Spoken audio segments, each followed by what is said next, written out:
السلام عليكم ورحمة الله وبركاته. أهلا بيكم معايا فيديو جديد من وي.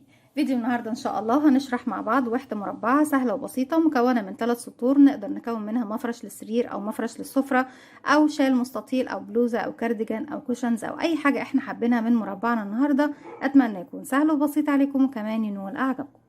بسم الله الرحمن الرحيم. وحدتنا النهارده بنشتغل فيها بلونين. اللون الاول يمكن تغييره، يعني تقدري تشتغلي فيه ببقايا الخيوط وتستخدمي اكبر كم ممكن او متاح عندك من الالوان، طالما في نفس سمك الخيط اللي انت بتشتغلي بيه الوحده كلها. يعني ما ينفعش اشتغل السطر الاول بسمك وارجع اشتغل السطرين اللي في الاخر بسمك خيط تاني، لا، لازم يكونوا كل الخيوط اللي بتشتغلي بيها بنفس السمك يا بنات، او على الاقل حتى انك بتحاولي تقربي السمك من بعض. يعني لو عندك فتله رفيعه اشتغلي على فتلتين او على 3 علشان توصلي للسمك اللي انت بتشتغلي بيه اساسا. السطرين اللي في الاخر بيكونوا لون ثابت لكل القطعه اللي بتشتغليها، سواء بقى المفارش او المفروشات او للملابس. هنشتغل مع بعض بخيط صوف متوسط السمك مع ابره رقم 3.5 ملم، واي طبعا نوع خيط او سمك خيط انت حابه تشتغلي بيه مش مشكله، اشتغلي بكل انواع الخيوط اللي انت حباها. المهم ان بس يكونوا مع حجم ابره مناسب ليهم، ويكون سمك الخيط واحد لكل الوحدات او لكل الوحده زي ما احنا شايفين. في البداية بسم الله الرحمن الرحيم بنسيب مسافة من الخيط وابتدي ألف الخيط حلقة على الهواء. بدخل داخل الحلقة، أسحب الخيط وأخرج منها، طرف الخيط بشد بقى في العقدة بداية. ببتدي أشتغل 6 سلسلة عندك على الإبرة حلقة، بسحب الخيط وأخرج منها. بسم الله، 1 2 3 4 5 6. هسيب آخر 5 سلاسل وأروح لأول سلسلة اشتغلتها في الفرونت لوب، بدخل اسحب الخيط واخرج من تحتها ومن تحت الحلقه اللي عندي على الابره. كده كونت الدائره اللي هشتغل فيها. خيط البدايه بخليه خلف السلاسل وابتدي اخفيه معايا وانا بشتغل. هرتفع سلسله واحده بس، ارتفاع غرزه الحشو، وابتدي اشتغل داخل الفراغ 16 غرزه حشو. بيكون عندك على الابره حلقه، بنزل مباشره داخل الفراغ عندي الدائره، اسحب الخيط واخرج معايا على الابره حلقتين، بسحب الخيط واخرج منه. كده 1 2 3، وبكمل لغايه ما بيكون معايا 16 غرزه. رجعت لكم تاني، دول كده 15. رقم 16 بدخل اسحب الخيط واخرج معايا كده حلقتين. هنغير بقى للون اللي بنشتغل بيه اخر سطرين بقى في العقد البداية، وبسحب الحلقة الجديدة من تحت الحلقتين الباقيين عندي على الابرة زي ما احنا شايفين. بشد الخيط، بظبط الطول الغرزة. فوق اول غرزة اشتغلتها ببتدي ادخل ومعايا طرف الخيط ده، وكمان باخد طرف الخيط التاني ببتدي اشتغل عليهم، اسحب الخيط واخرج من تحت الحلقتين دول ومن تحت الحلقة كمان الموجودة على الابرة. الخيط اللي هو باللون الاحمر بسيبه خلاص، بسيب منه 10-15 سنتي وابتدي اقصه وبخيطه خلف الغرز. اما الخيط ده هبتدي اشتغل عليه واخفيه معايا وانا بشتغل. هنبتدي نشتغل بقى بغرزة العمود بلف. هشتغل عمود سلسلتين عمود سلسلتين عمود سلسلتين، وكل سلسلتين باخدهم بسيب تحتهم فراغ ما بشتغلهوش. هنرتفع سلسلتين، 1 2 سلسلة، ومش هعتبرهم اي حاجة معايا من العدد، هم مجرد سنادة توصلني لارتفاع مقارب او قريب من العمود بلفة اللي بيكون ارتفاعه 3 سلسلة. هلف الخيط على الابرة، معايا حلقة ولفيت لفة واحدة لان العمود بلفة واحدة، بقى معايا كده حلقتين. ممكن يا بنات السطر ده نشتغله بالعمود بلفة، والسطر اللي جاي بيكون ممكن تشتغليه بالعمود بلفتين. انا اشتغلته بعمود بلفة واحدة، لكن انت ممكن تغيري وتخليه عمود بلفتين او عمود ب3 لفات او 4. يعني السطر الاخير ممكن تتحكمي في الارتفاع الخاص بالغرزة اللي انت عاوزاه. ندخل فراغنا هو اسحب الخيط واخرج، معايا 3 حلقات، بسحب الخيط وبخرج من حلقتين، اتبقوا 2 هسحب الخيط واخرج منهم. 2 سلسلة، 1 2، وارجع تاني اسيب فراغ تحت السلسلتين واروح للي بعده اشتغل عمود بلفة 1 2 سلسلة 1 2، بلف الخيط على الابرة، بسيب فراغ واروح للي بعده اشتغل عمود بلفة 1، وهكذا لغاية ما اوصل لنهاية السطر سلسلتين عمود سلسلتين عمود سلسلتين عمود لغاية ما نخلص السطر كله وارجع لكم نكمل مع بعض. رجعت لكم تاني، اخر حاجة اشتغلتها كانوا السلسلتين بعد العمود الاخير. كده معانا 1 2 3 4 5 6 7 8 عمود، و8 فراغات ما بعد كل عمود وعمود كنت باخد سلسلتين.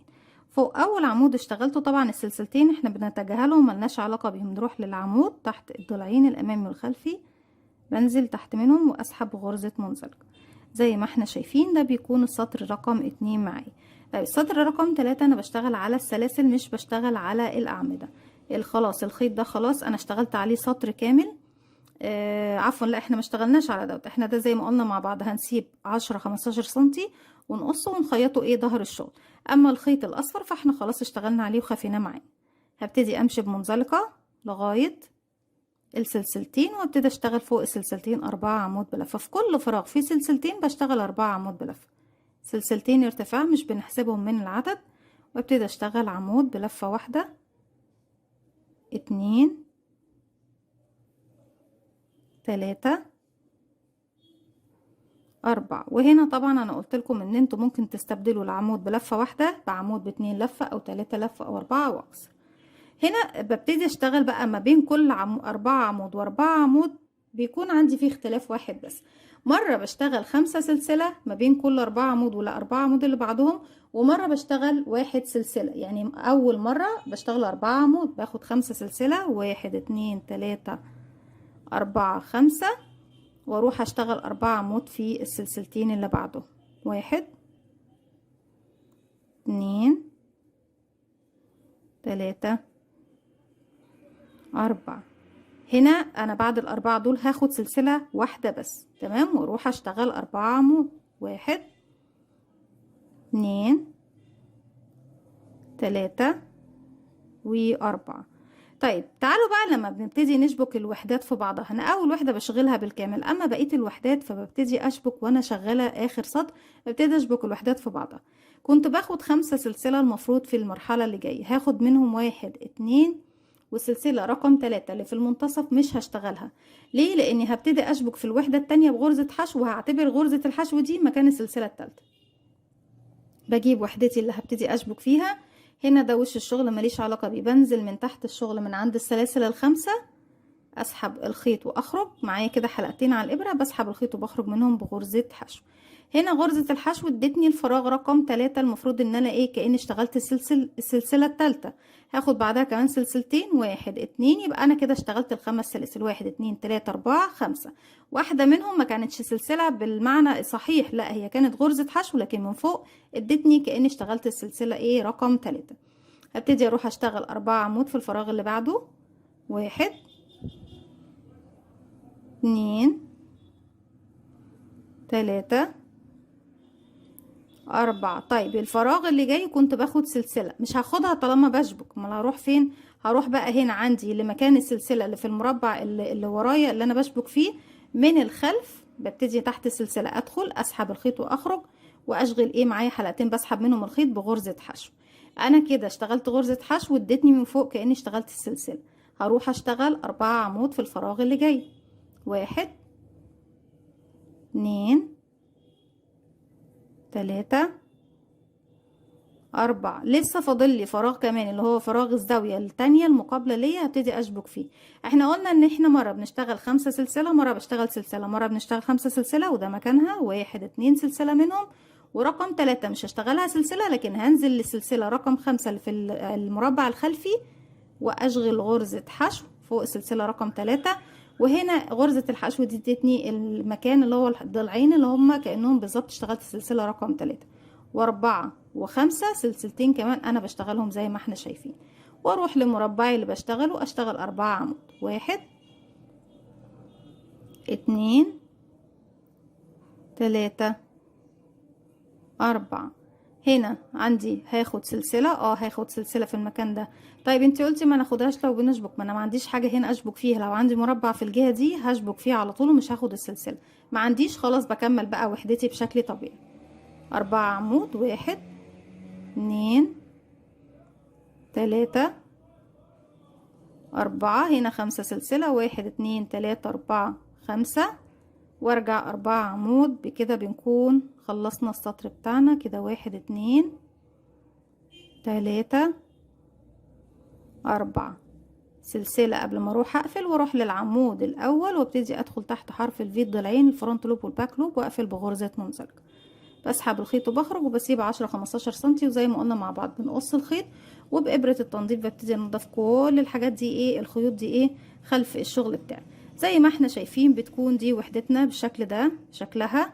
وحدة سهلة جدا وبسيطة ما فيهاش اي تعقيد، تقدري تعملي منها منتجات كتيرة جدا. يعني زي ما احنا شايفينها مش محتاجة منك اي شغل او مجهود ولا وقت كمان، بالعكس. ولو اشتغلنا بغرزة العمود ب2 لفة او 3 او 4 او اكثر، الغرزة معاكي هتكبر اكتر، او عفوا الوحدة معاكي هتكبر اكتر، لان الغرز الطويلة دي بتكبر حجم الوحدة. بكده بكون وصلت معاكم لنهاية الفيديو او فكرتي النهاردة. اتمنى تكون سهلة وبسيطة عليكم، وكمان تنول اعجابكم. متنسوش بقى فضلا ليس امرا، اذا عجبكم الفيديو تدعموني بلايك وشير وسبسكرايب، واستنوني في فيديو جديد من وي. وما تنسوش كمان تفعلوا زرار الجرس عشان يوصلكم مني كل جديد، وكمان ما تنسوش تتابعوا صفحتنا على الفيسبوك. السلام عليكم ورحمة الله وبركاته.